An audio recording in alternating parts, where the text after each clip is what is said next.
Selamat pagi ya. Macam biasalah kita turun ke Sungai Pahang ya. Pagi ni kita nak memancing ya.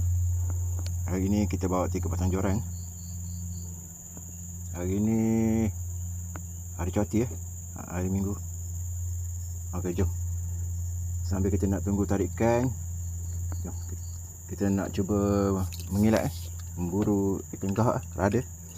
Ni gawang macam biasalah, gawang kita pakai. Jom kita buat balik ya. Yang pertama. Bismillah.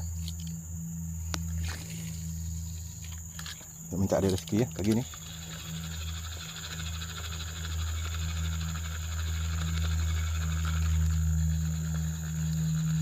Tadi ada sambak ikan gahak, dia menyambar ikan.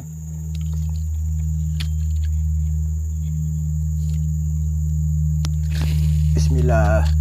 Minta ada lah.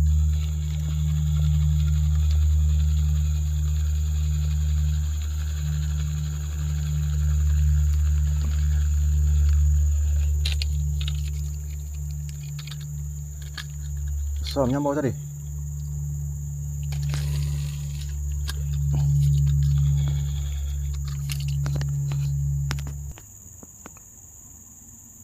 Start. Oi, padu. Oi, jangan lekat.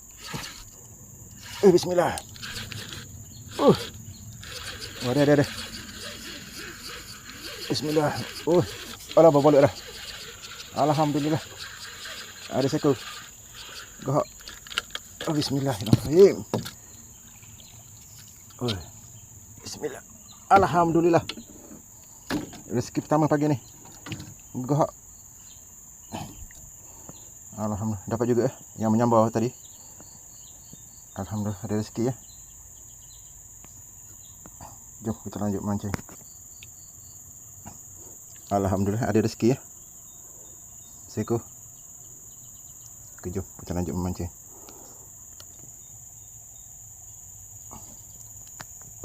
Nampaknya ada tarik ikan. Jom. Bismillahirrahmanirrahim.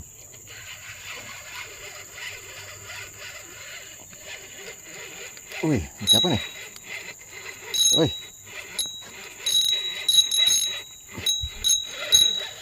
Pari.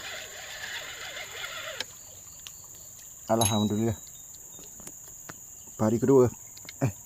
Hasil kedua pagi ni. Pari ya.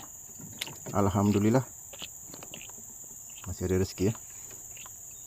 Jom lanjut memancing.